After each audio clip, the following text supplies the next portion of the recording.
Good morning student. आज की class में आप सभी बच्चों का स्वागत है।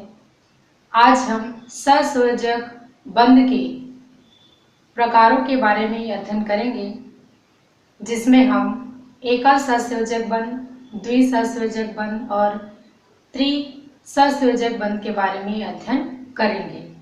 तो आइए हम सबसे पहले देखते हैं एकल सहसंयोजक बंध के बारे में। इसका सबसे अच्छा एग्जाम्पल होता है आपका हाइड्रोजन।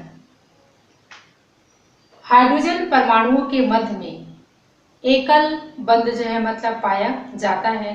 तो आइए हम इसे उदाहरण से समझते हैं। यह आपका हाइड्रोजन है। हाइड्रोजन का जो परमाणु क्रमांक जो होता है वो 1 होता है। इस प्रकार से यह केवल एक ही कक्ष में बढ़ता है,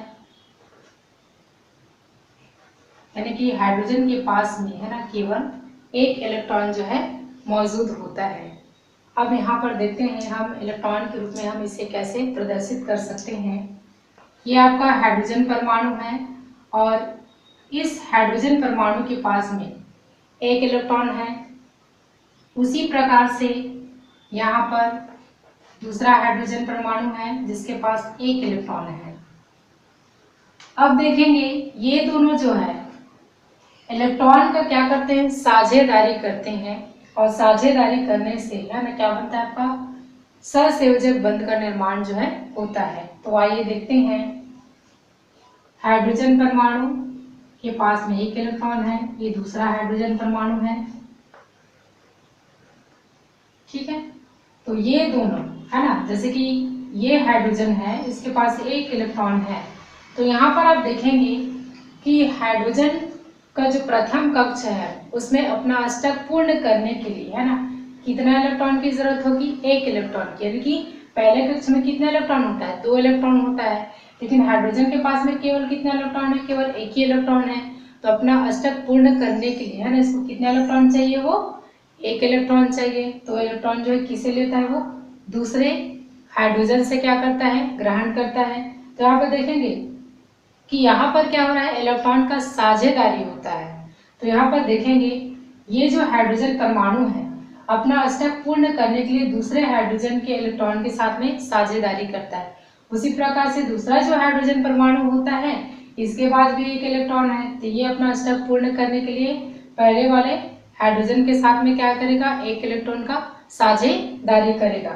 तो यहाँ पर देखेंगे साझेदारी करने पर है ना हाइड्रोजन और हाइड्रोजन के मध्य में है ना ये दोनों क्या कर रहे हैं, इलेक्ट्रॉन का साझेदारी करते हैं और साझेदारी करने से है ना यहाँ पर कौन सा बंध बनता है, सहसंयोजक बंध का निर्माण जो है होता है। तो यहाँ पर देखेंगे तो हाइड्रोजन जो परमाणु जो होता है एक दूसरे के मध्य में क्या कर रहे हैं, एक इलेक्ट्रॉन का साझेदारी कर रहे हैं। इस प्रकार से ये दोनों इलेक्ट्रॉन मिलकर के क्या बनाए, एक बंध का निर्माण करते हैं। इस प्रकार से हाइड्रोजन परमाणु के मध्य में एकल बंध जो है मतलब पाया जाता है।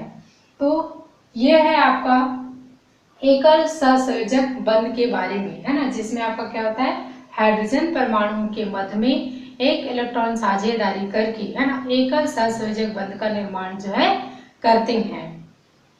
दूसरा होता है आपका द्विसहसंयोजक बंध के बारे में। द्विसहसंयोजक बंध के अंतर्गत है ना इसमें क्या होता है आपका परमाणुओं के मध्य में डबल बंध जो है मतलब पाया जाता है या फिर 2 बंध जो है मतलब पाया जाता है। तो आइए हम इसे ऑक्सीजन के उदाहरण से समझ सकते हैं। यहाँ पर देखेंगे ऑक्सीजन का जो परमाणु क्रमांक जो होता है वो 8 होता है और यह जो है 2 कक्षकों में बढ़ता है, K और L में। यानी पहले कक्ष में 2 इलेक्ट्रॉन और दूसरे कक्ष में 6 इलेक्ट्रॉन जो है होते हैं।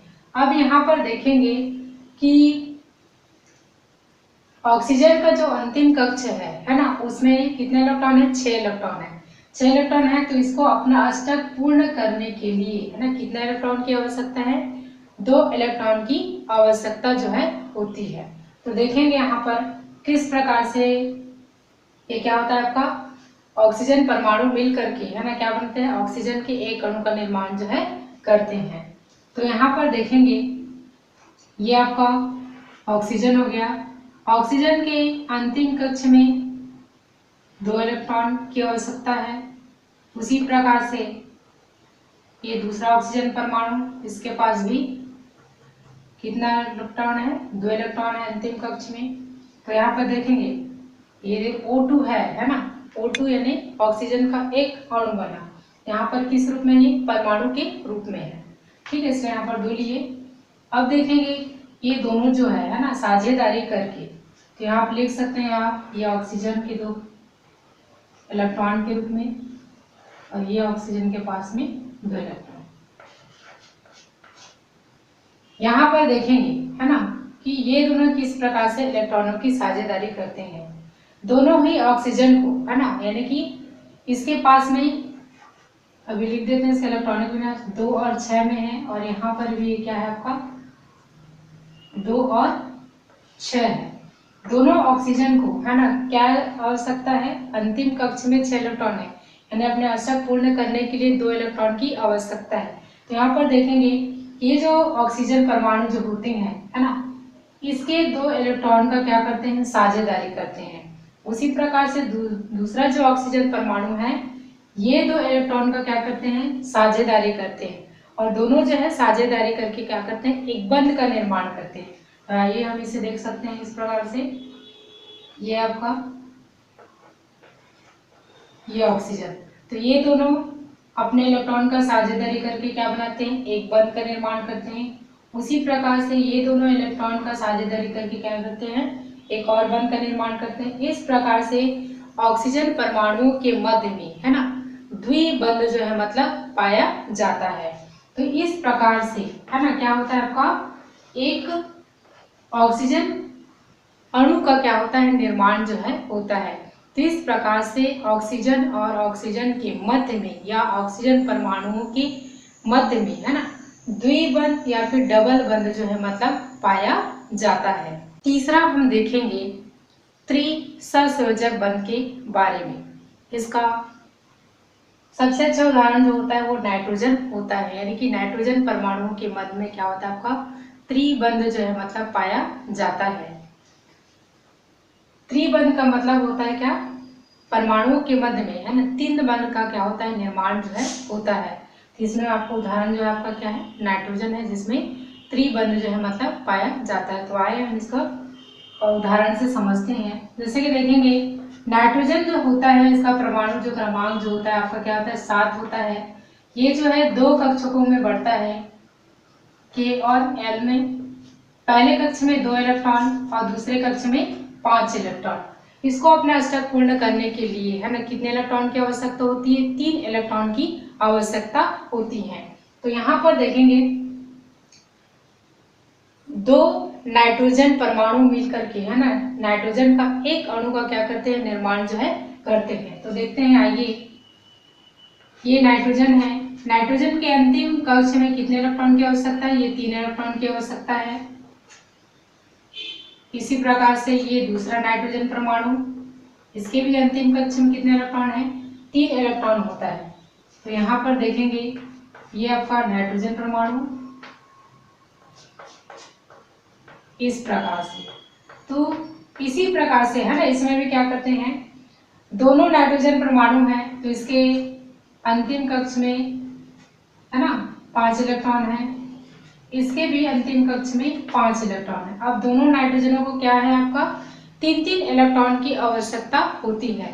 तो ये 2 नाइट्रोजन जो परमाणु जो होते हैं क्या करते हैं, इस नाइट्रोजन के 3 परमाणुओं के 3 इलेक्ट्रॉन के साथ में क्या करते हैं, साझेदारी करते हैं।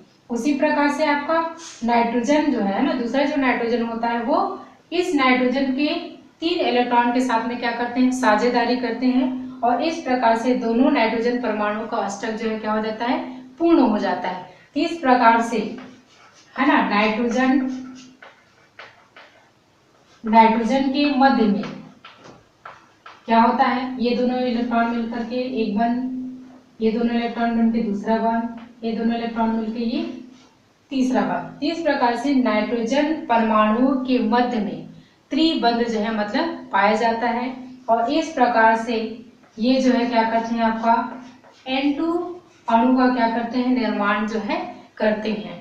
तो इस प्रकार से जो सहसंयोजक बंध जो होते हैं है ना उसमें क्या होता है कि परमाणु जो है अपना अष्टक पूर्ण करने के लिए है ना, क्या करते हैं, इलेक्ट्रॉन का साझेदारी करते हैं। और साझेदारी करने से, है ना, जिस बंध का निर्माण होता है या जो बंध का निर्माण होता है उसे ही हम क्या कहते हैं, सहसंयोजक बंध जो है कहते हैं। धन्यवाद।